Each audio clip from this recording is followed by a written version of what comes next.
aluno da mediação tecnológica. Chegamos à nossa última aula.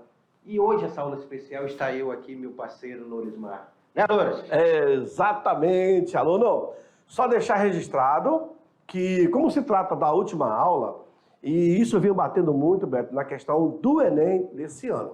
Então, você que está no terceiro ano, nós vamos nos despedir daqui a pouco, por ser a última aula, mas fique o nosso recado registrado.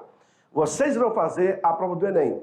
Então, todo o material que vocês conseguiram capturar, registrar e também estudaram durante o primeiro, segundo e até o terceiro ano, que fique aí de subsídio para fazer uma boa prova. Nós só iremos retornar com História Regional. História Regional, ele não cai no Enem. Desde já, agradecemos aí você, professor, que é o nosso parceiro, a nossa ponte com nossos alunos, campesino, quilombola, indígena, da zona rural, enfim, todos vocês que nos acompanharam até hoje.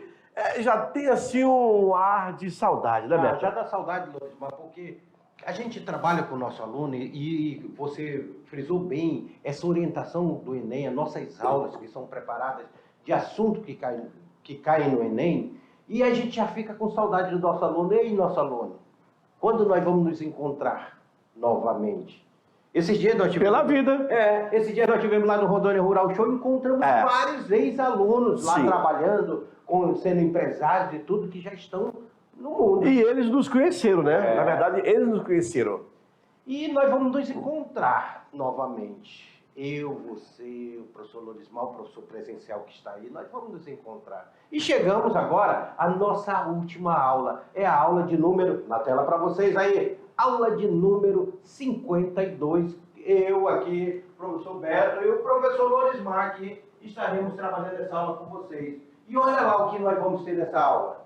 Os desafios sociais e ambientais do século XX. É a segunda aula que nós trabalhamos isso. E hoje nós iremos falar sobre a questão energética e os problemas do mundo contemporâneo.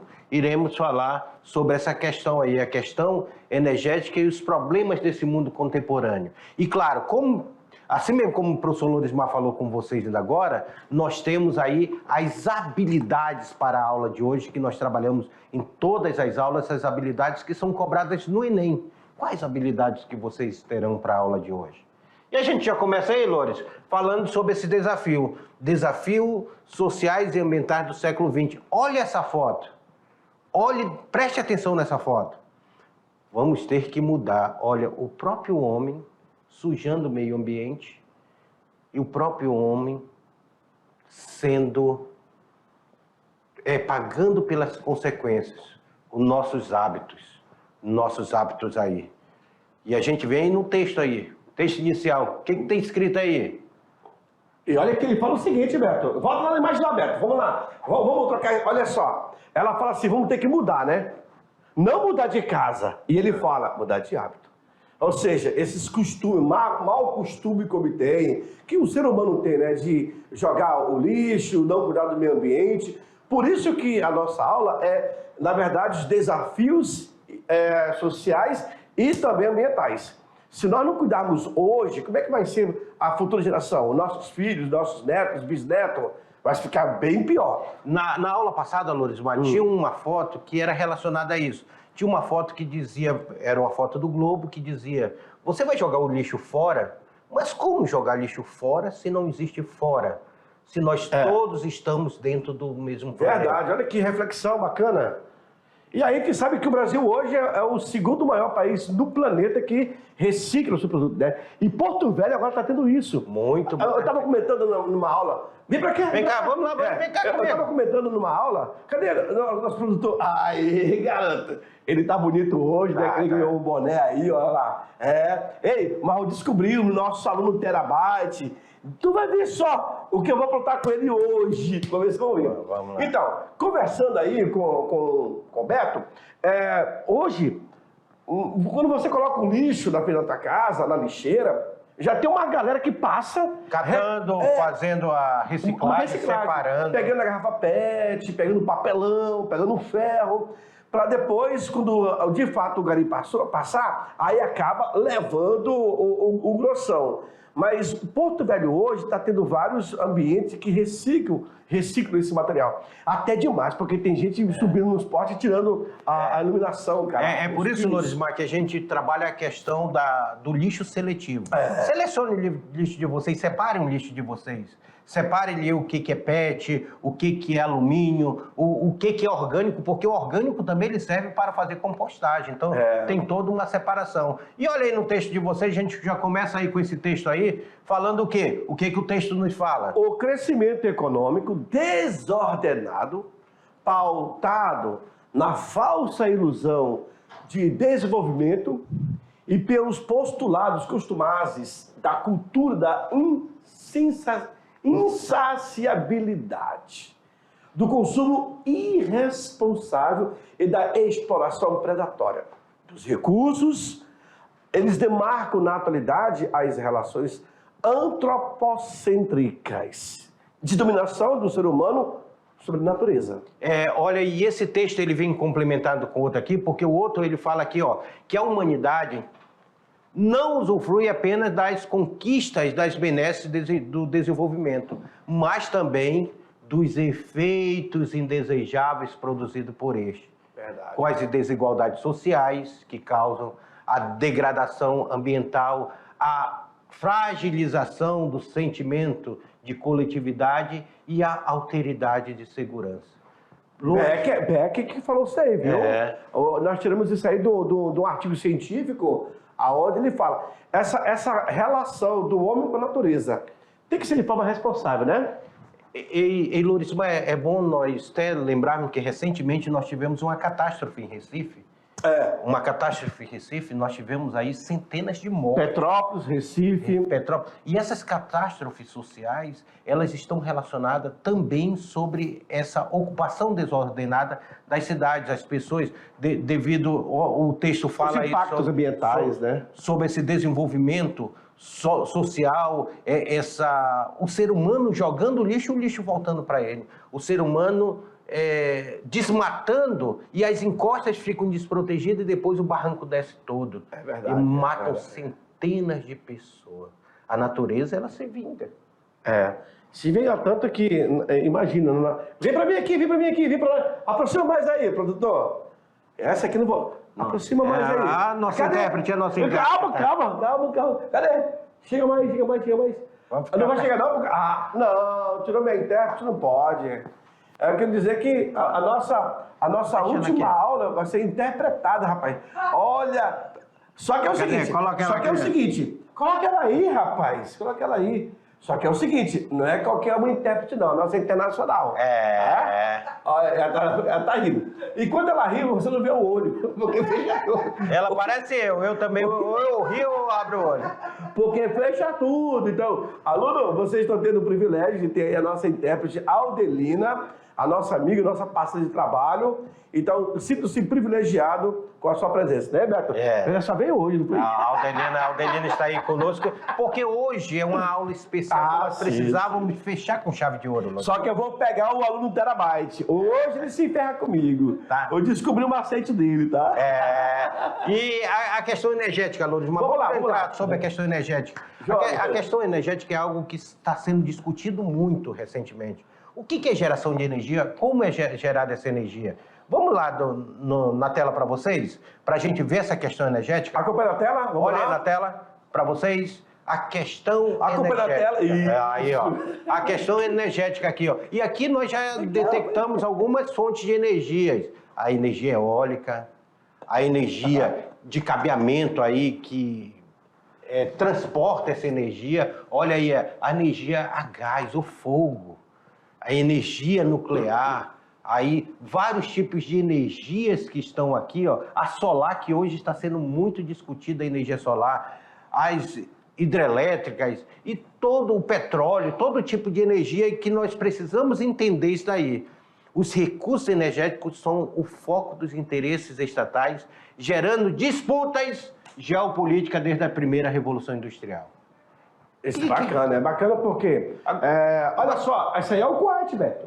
Isso aí, quando teve aquela guerra no Kuwait, quando quando o Saddam Hussein, do Iraque, ele invade o Kuwait, porque o Kuwait tinha vendido o petróleo abaixo do preço do mercado, dentro da organização, né, de produtores de petróleo. E aí, quando ele invade, os americanos também vão para cima, tiram o Saddam Hussein do poder, mas eles conseguiram controlar. Por quê? Isso já foi falado há décadas atrás, que o principal produto que geraria uma guerra seria o petróleo. Que é, na verdade... Olha, não vê o que está acontecendo na guerra da Ucrânia com a Rússia? Pois é. A guerra da Ucrânia com a Rússia, a Europa não conseguiu parar de comprar petróleo da Rússia. Quem gostou dessa guerra da Ucrânia com a Rússia foi a Venezuela, que estava com um problema social seríssimo, e agora eles estão vendendo petróleo aí para um monte de gente. Olha o que ele fez agora.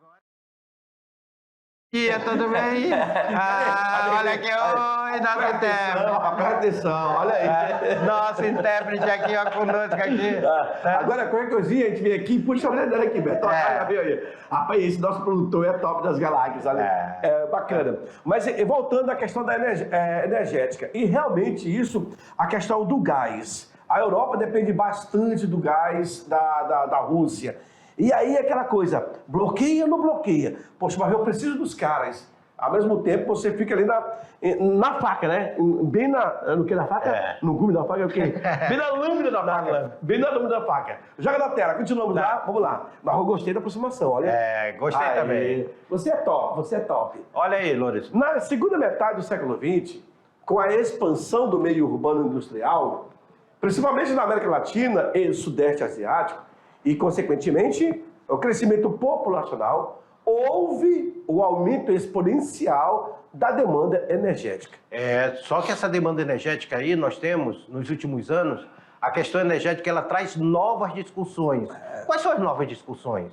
Agências internacionais, estados, sociedades, geram um debate sobre o consumo, sobre os recursos naturais, sobre mudança climática e, principalmente, a segurança energética dos países mais ricos. O comportamento, né? O comportamento do homem frente a essas questões. Ao mesmo tempo, quando se fala em comportamento, se fala na atuação.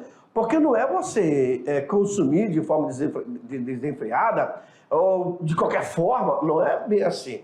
Hoje você está reciclando a matéria-prima. O plástico mesmo, ele volta. A garrafa PET que você usa no refrigerante, jogou e esse volta. Então, vai ter um período que a matéria-prima original, nata, ela vai acabar. Então, o homem está assim, reciclando cada vez mais o produto. Quer ver? E quando a gente fala de energia, de impacto ambiental, a gente lembra aqui duas hidrelétricas que foram construídas aqui em Rondônia. A Santo Antônio e a Geral.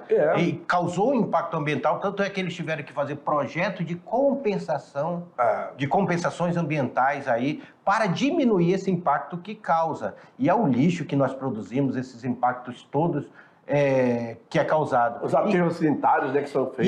E a energia, Lorismar, ela pode ser renovável, como você falou, e existem energias renováveis. Então, falando de energia, existe aquela que pode ser renovada e aquelas que não podem ser renovadas. Vamos aí na tela para vocês. Vamos lá. A gente começa aí, ó. Pela sua classificação. Então, eu tenho aqui as renováveis. Quais são, professores, que têm a capacidade de se regenerar em um tempo bem curto, tá? Tornando-a inesgotável. Quer ver um exemplo? A biomassa, por exemplo. O óleo, o biodiesel, a partir da cana-de-açúcar, a mamona, o girassol, dentre outros produtos também. Olha aí a imagem, Loures, aí da biomassa. Aí nós temos a biomassa. Eu tenho o recurso, veja aí, os resíduos florestais e agrícolas com os resíduos urbanos, que vai gerar o quê? Uma energia renovável. Olha aí, todos os recursos que são utilizados para a geração dessa energia. Hoje até os lixões, Loures, vem cá comigo aqui pra gente. Hoje até, vocês sabiam que até nos lixões, a gente estava falando no lixão, até no lixão se coloca canalização lá, porque lá gera gás. Expede um gás. Não sei se é o metano. Butano, metano. Aí esse gás, é o metano, né? É o metano, né? É metano. E esse gás que ele expelido lá gera energia. E aí, quer ver tu jogando ali uma bomba ali? Nossa! Tu lembra uma vez o shopping em São Paulo quando explodiu? Aham. É porque foi construído em cima de um lixão. E aquele gás acumulado, de um dia ele vem, buf! É a mesma questão quando você tem um posto de gasolina. Você desativa o posto, mas fica ali embaixo, no subsolo, a questão dos tanques. E ali o cheiro em si só causa explosão. Por isso que tem que ser isolado. Então a questão dos lixões e vários outros momentos acaba gerando esse tipo de situação. Mas existe energia não renovável. Vamos lá ver? Na tela. Olha aí. Os não renováveis. A não renovável é que são as oriundas de matérias orgânicas. Professor, oriunda de matérias orgânicas é matéria orgânica decomposta por milhões de anos, não havendo tempo hábil para serem formadas para o uso humano. O petróleo é só matéria orgânica aí da era dos dinossauros ainda. O gás natural também, que foi formado na natureza aí. O próprio carvão mineral são exemplos dessas não renováveis que existem na natureza, mas são finitas, elas acabam, elas podem acabar. E aí, quando acabarem, vão para onde? É por isso que hoje os carros já estão saindo um pouco desse petróleo, já está indo... Essa dependência, né? Essa dependência. Olha aí, ó, o exemplo aí, ó. Olha aí recursos na tela. naturais. Eles são de dois tipos, né? O renováveis e o não renováveis. Aí ficou claro para você entender, aluno, bem visível, o que é um produto renovável? O solo, a água, a vegetação, os animais, o sol, o vento. E o não renovável é o carvão. Ei, tu pegou o carvão, queimou, já era. Ah, não tem como recuperar? Não. Ele já liberou a essência da matéria que ele faz o que pega fogo. O petróleo é a mesma coisa. Ei, tu coloca a gasolina no teu carro. Tu acha que carro vai andar com água? Anda assim. Tem uns engenheiros lá no Nordeste, os caras conseguiram transformar o carro que é gerado a água, a óleo de batata. Muitas vezes o cara vira batatinha, aquele óleo já está mais do que usado, vai jogar fora? Não. Até para jogar fora, contamina o meio ambiente. E aí o cara conseguiu transformar o carro dele em óleo de batata. Olha a engenhosidade, por isso que a NASA está vindo aí para pegar esses camaradas, né? Tá vendo. A NASA está com o passaporte comprado para cá. Então, assim, um detalhe que quando a gente chama a atenção dos renováveis e não renováveis, porque a água, se você perceber, rapaz, o que já passou de água aqui no Rio Madeira, que vai desembocar em algum canto, mas depois eles voltam, então é um renovável. Tá certo? É um ciclo, tem um ciclo. E o sol também. O sol, a bateria solar é assim. A energia solar, Beto, quando o sol nasce, opa, já começa a esquentar a placa, já começa a gerar. Quando ele se esconde, opa, aí toda aquela energia que foi acumulada, você vai utilizar. Que é o renovável. Então, todos os dias renovam, todos os dias renovam. Se você não gasta, ela fica armazenada também. Então tem isso. Agora, petróleo, carvão, ouro, usou, já era. E outra coisa, Loures, é interessante o nosso aluno perceber que energia ela é gerada direta e indiretamente. Tanto é que nós podemos dizer que ela pode ser primária ou secundária. Como é que isso funciona? Como é que vai funcionar essa geração de energia primária e secundária? Olhem na tela para vocês acompanharem aí como é que se gera. Aí, a energia primária, quando utilizamos diretamente para a geração do calor barra energia, né? Que o calor é energia. A lenha quando queima, ela está gerando diretamente a energia, é o uso doméstico. Então, ela se está gerando aquela energia ali. Então, há uma energia direta. E a energia secundária? A energia secundária, ela utiliza-se de um meio de energia para obter o outro. Como o uso da energia nuclear, lá nas usinas nucleares, o que eles fazem? Eles aquecem o urânio. Eles aquecem o urânio e o urânio vai aquecer o quê? A água. E mover as turbinas gerando energia elétrica. Ou seja, não é o urânio diretamente que gera energia. é a água. Só para vocês terem uma ideia, aluno, a gente pode dar o exemplo da estrada de ferro Madeira Mamoré. Ah, sim. A estrada de ferro Madeira Mamoré. O povo disse que era movida a lenha, mas não era a lenha que fazia mover. A pressão, era né? o vapor. O vapor. Você libera o vapor, mas mesmo assim eu também tenho a areia. A areia, Beto, era jogada em frente da roda do trem. Para quê? Para poder deslizar no trilho. Para dar um pouco de tração. Mas eu queria chamar a atenção, Beto, uma coisa... Eu já tinha visto isso em alguma revista, em algum comentário, que um dia isso iria chegar. E já chegou. Eu fiquei assim, pasmo, quando eu vi, que nós vimos, na verdade, tu não está lembrado, mas vou te fazer lembrar. As telhas de placa solar. Placa solar. Telhas solares. Telhas solares. Gente, do jeito que se coloca a telha na tua casa, agora já existe a telha solar. Só que isso é muito caro, porque entrou no mercado agora. É uma tecnologia nova que está muito louco. A Lorismar tem carro que tem um telhado, o teto que gera energia para o carro. Exatamente. Então tem bicicleta, tem moto, então mochila.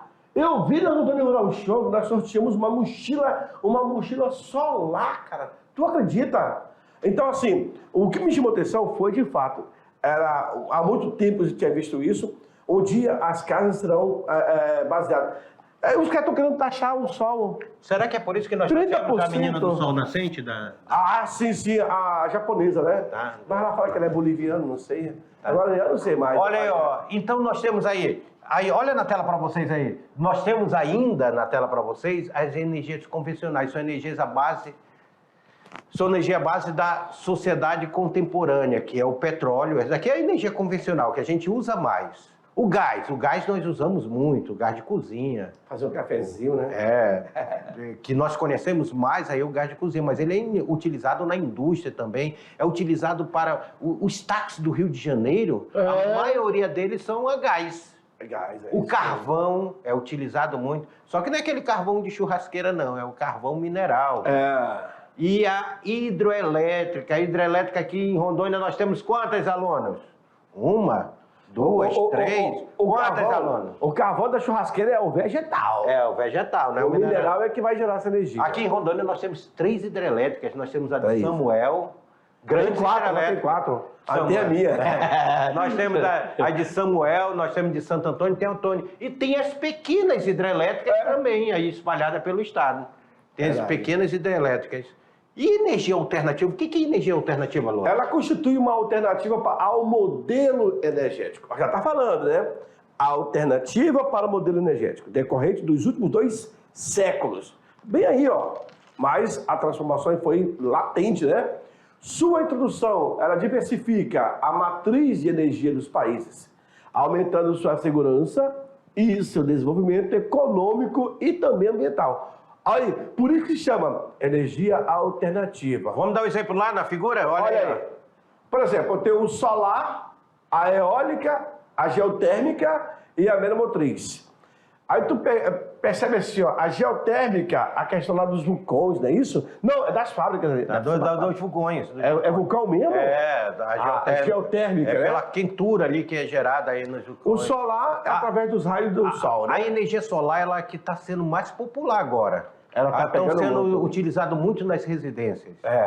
E aeroportos e empresas também estão usando bastante. Eu andei lá acho que foi lá na Bahia, rapaz, o aeroporto não tinha mais aonde colocar placas solares. No Nordeste, é muito forte. Nossa! É muito forte. Parece gaivota no Nordeste daí, né? A eólica aí é muito forte lá no Nordeste. Eles utilizam bastante, cara, a eólica. Em qualquer canto, porque ele venta bastante também, né? E depois a biomassa. A biomassa, olha aí você vê. Então tem a solar, a eólica, a geotérmica, a maremotriz. E a maremotriz ainda aqui, ó. Através das ondas. As ondas aí dos mares, a onda do mar, ela vai fazendo... Aí tem a hídrica também aí, ó. A hídrica, né, das hidrelétricas e a biomassa, né, na questão do...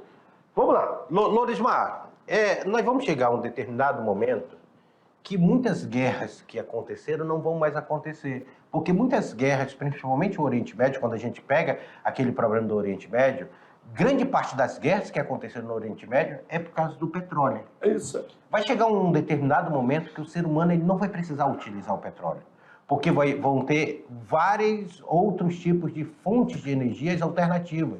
Como a gente já está vendo, a solar, a eólica, hoje o Nordeste é grande produtor. É um grande pátio. Um grande pátio de energia eólica ali, porque lá é muito vento. Aqui na nossa região, nós não podemos gerar energia eólica, porque... Mais solar. Mais solar. Sol, né? Aqui o sol...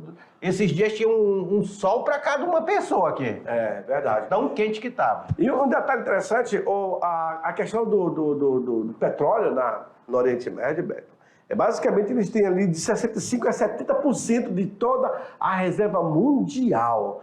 Por isso que os caras acabam botando lá o preço. Ah, mas o que tem a ver com o nosso petróleo aqui? Ah, mas tem o petróleo internacional, tem o mercado, o valor de mercado, e tudo isso acaba pegando em qualquer parte do mundo esses valores. E a OPEP tenta fazer um monopólio. Exatamente. É interessante porque nós trabalhamos essa questão da geopolítica. Porque nós precisamos entender a geopolítica para entender o processo histórico que estão acontecendo em cada região do mundo.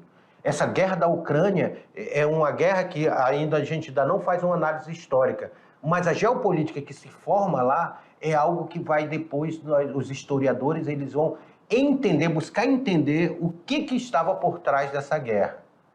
Tá certo? Fazendo sentido, né? Olhem na tela para vocês novamente aí, para a gente dar continuidade. A tela ela fala o seguinte, ó. Apesar dos investimentos em fontes alternativas, solar, eólica, geotérmica, mantém-se o combustível fóssil como principal forma de obtenção de energia. Aqui nós já temos o combustível fóssil como essa principal fonte de energia a nível mundial. Tanto é que o petróleo hoje é uma briga mundial. Já no Brasil, observamos que a matriz energética nacional é diversificada, aquilo que a gente está falando agora, tendo quase a metade dela proporcionada por fatores renováveis, como as hidrelétricas e as biomassas, que é o biodiesel. O Brasil tem uma coisa interessante, Lourdes, quando a gente fala sobre o biodiesel.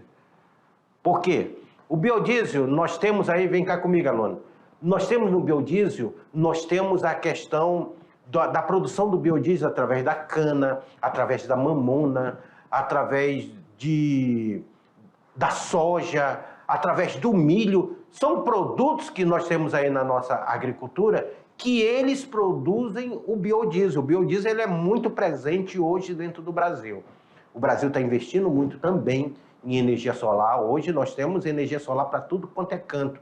Energia eólica no Nordeste. Então, o Brasil ele é diversificado nessa geração de energia. Tá certo? Olha aí na tela para vocês aí. E aí você vê pela matriz, né? A matriz elétrica brasileira, quando eu tenho aqui, ó, a energia hídrica, que vem dos rios, não é isso? 107 mil megawatts, ou seja, é responsável por 60% da fatia. Já a energia eólica, e um detalhe que estava falando, a energia eólica, a matéria-prima, ela é muito cara. Rapaz, e vem da Alemanha, todos aqueles instrumentos. Aí eu tenho a biomassa, que é quase equiparado à eólica, é 8%, 8,8%. A biomassa, 8,4%. O gás natural, opa, o Brasil não tem tanto assim, mas é 7,6%. Já o petróleo, 5,1%. O carvão mineral, 2%. A solar está aumentando. Sabe de onde sai grande parte desse gás? Sim. Aqui de Manaus, Lourdes, lá no bacia do Urucu. Exatamente. E aí eu tenho a solar voltaica descentralizada. Esses dados aqui de 1,3 já hoje está maior. Muito, cresceu. Inclusive investimento, financiamento. E esse dado é de 2019. Hoje nós temos um dado mais atualizado. Aí temos a energia nuclear, outros fósseis que também geram essa energia, que é bem pequenininho, 0,1. O de elétrica, nossa, isso aí é uma dízima, né? E importações, na verdade, o Brasil acaba jogando aí 4,6. Comprando energia de fora. Mas quais são os problemas desse mundo contemporâneo quando nós falamos de energia, geração de energia? Mas quais os problemas que nós vamos estar enfrentando nesse mundo contemporâneo? esses problemas que vão gerar um problema histórico. Isso aqui nós precisamos entender, esses problemas. Desde que no fim do século passado, o mundo tornou consciente de que uma grande crise ambiental estava se armando no horizonte de nossa existência. Será que tem essa crise ambiental? Vamos lá falar um pouco de meio ambiente. O homem, na verdade, ele é o principal destruidor do planeta Terra. Não tem essa. É diferente quando você leva essa retórica para os nossos nativos, nossos índios, né?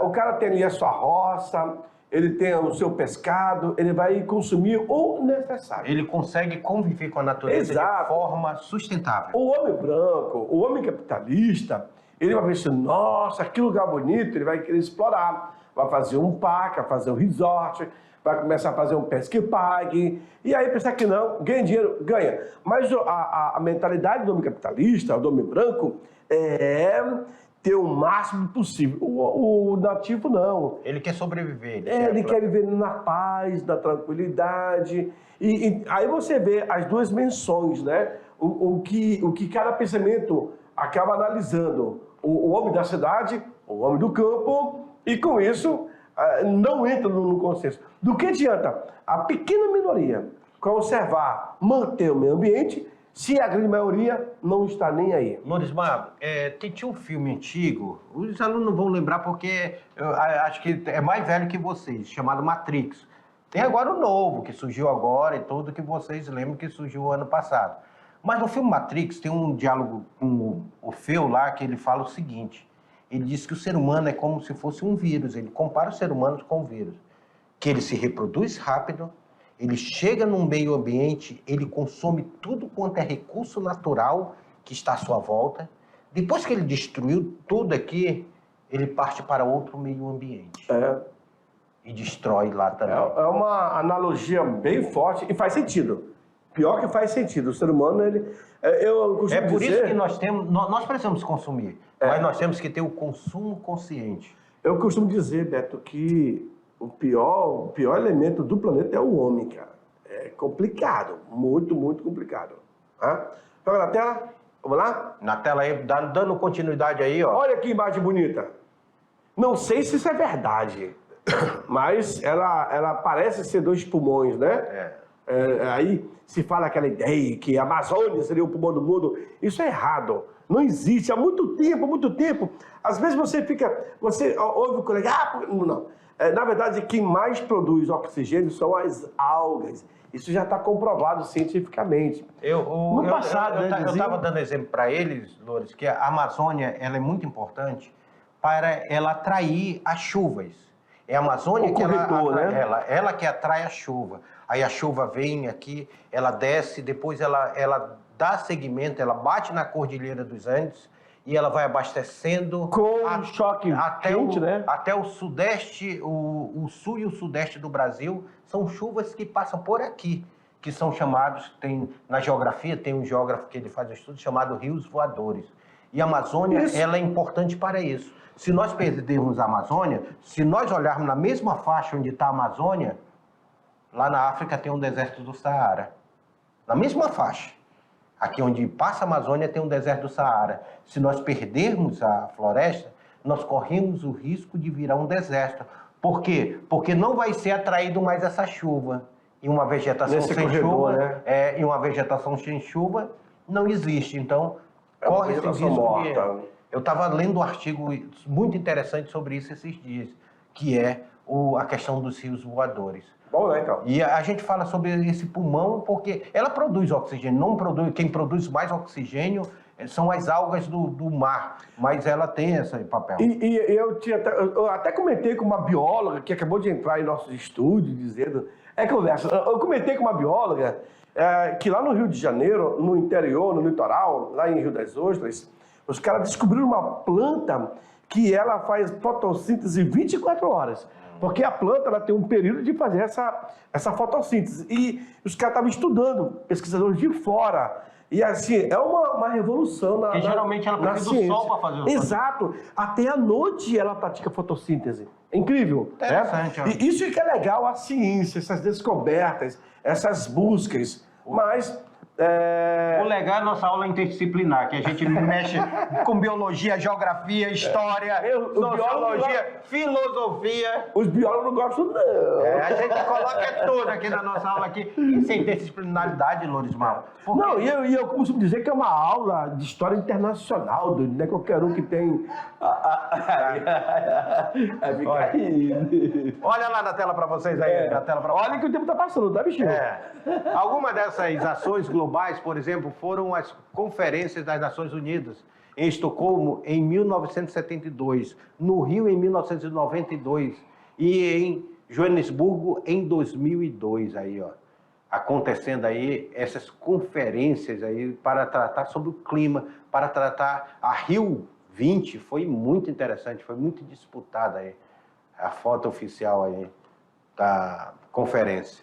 Ao longo das 3 décadas que se sucederam, a biodiversidade continuou a desaparecer e as mudanças climáticas dão sinais de sua força destruidora e existe uma verdadeira erupção global de doenças emergentes e outras transmitidas por vetores. Aqui só a gente olhava malária, né? Que nós temos aí o carapanã, o mosquito, o muriçoca, seja lá como queira falar, aí transmite ainda a malária, a febre amarela que está voltando. E aí a gente vê aí, ó, além disso, a população mundial tornou-se majoritariamente urbana e a pobreza no mundo aumentou. As pessoas saíram do campo, então isso deixa de se produzir o alimento no campo. E as pessoas passam a viver urbano. Pessoas que estavam no campo produzindo aí, os pequenos agricultores deram espaço para o grande latifúndio que produz a soja, que não é para alimentação.